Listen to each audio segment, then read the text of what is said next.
दुनिया में corona vaccine के नाम पर भले ही जबरदस्त राजनीति हो रही हो, लेकिन भारतीय वैक्सीन अपनी क्वालिटी के बल पर दुनिया की राजनीति को स्वतः ही मात दे रही है।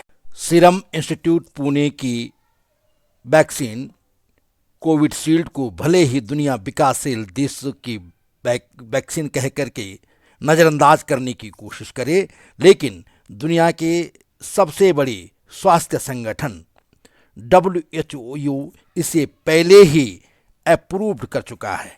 दुनिया के लाख दबाने की कोशिश के बावजूद कोविशील्ड अपनी क्षमता की वजह से दुनिया में सिर उठा करके चल रहा है और विश्व के कई देश इसे मान्यता दे रहे हैं। हमारा दूसरा स्वदेशी टीका कोवैक्सीन भी विश्व स्वास्थ्य संगठन की मंजूरी के लिए तैयार है और इसे जल्द ही WHO से मान्यता मिलने की उम्मीद जताई जा रही है। इस वैक्सीन को भारत बायोटेक ने India council of medical research यानी ICMR के साथ मिलकर के तैयार किया है और विश्व स्वास्थ्य संगठन की एक प्रमुख वैज्ञानिक का कहना है कि कोवैक्सीन को संतोषजनक पाया गया है।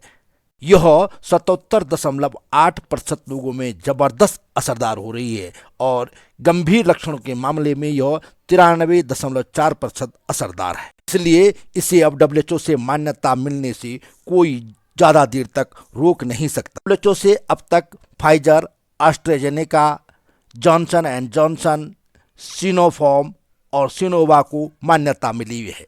इसमें एक भारतीय वैक्सीन कोविशील्ड भी शामिल है। कोविशील्ड को WHO से फरवरी में मान्यता मिली और 105 से अधिक देशों में इसका इस्तेमाल हुआ है। इधर कुछ देशों ने विकासशील देशों में बने टीके को लेकर के राजनीति की थी। यही राजनीति का शिकार कोविशील्ड भी हुआ था और कई देशों के शासन ने कोविशील्ड वैक्सीनेटेड भारतीयों को अपने देश में एंट्री से मना किया था, लेकिन इस बीच भारत का दबाव रहा तो 15 यूरोपीय देश इसे मान्यता दे चुके हैं। इससे पहले 40 से अधिक देशों में कोविशील्ड वैक्सीनेटेड व्यक्ति को आने की इजाज़त है। सरकार के दबाव में जिन यूरोपीय यूनियन के 15 देशों में कोविशील्ड वाले यात्री को आने की अनुमति मिली है, उनमें Austria, Germany, Greece, Iceland, Ireland, Switzerland, अभी हाल में ही Belgium, Slovenia, Spain, Netherlands, Estonia, Latvia, Finland आदि देश शामिल हैं। उम्मीद की जा रही है कि यूरोपीय यूनियन के लगभग सभी देश जल्द ही भारतीय कोविशील्ड को मान्यता दे देंगे। वहाँ कोविशील्ड की डोज लगी लोगों को आने की अनुमति होगी। अब तक दुनिया के जिन देशों में कोविशील्ड लगी व्यक्ति को कोविशील्ड से वैक्सीनेटेड लोगों को आने की अनुमति है, उनमें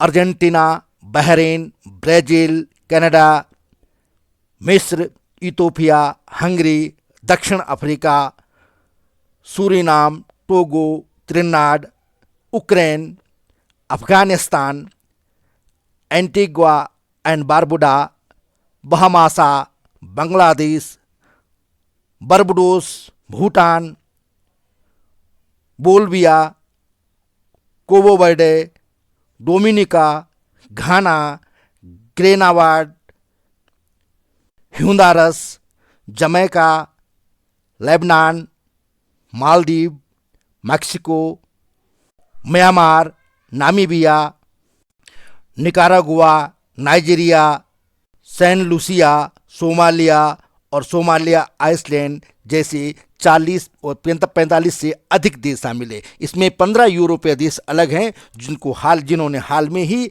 भारतीय दबाव में कोविशील्ड के मान्यता दी है, यानी उस देश में कोविशील्ड लगे यात्रियों को जाने की अनुमति है। खाड़ी देशों में बहरीन जैसे कुछ देश हैं जहां इसे मान्यता मिली है, लेकिन कुछ चापलूस देश हैं जहां अभी भारतीय कोविशील्ड को मान्यता नहीं मिली है, जबकि इसी कोविशील्ड को बनाने वाली कंपनी के एस्ट्राजेनेका को मान्यता दी हुई है। हमारा विदेश मंत्रालय इन देशों के दूतावासों को यह समझाने का प्रयास कर रहा है कि जब आप WHO से मान्यता प्राप्त एस्ट्राजेनेका जैसी वैक्सीन को मान्यता दे रहे हैं तो भारतीय कोविशील्ड को मान्यता देने में कुछ नुकसान नहीं है। यदि ये देश मान जाते हैं तो भारत के नागरिक जो वहाँ काम करते हैं उनके लिए विदेश यात्रा आसान हो जाएगी। उम्मीद की जानी चाहिए कि यह काम जल्द ही पूरा होगा और खाड़ी देश भी और जिन देशों में भारतीय बड़ी संख्या में रहते हैं वहाँ भारतीय कोविशील्ड को आसानी से मान्यता मिल जाएगी।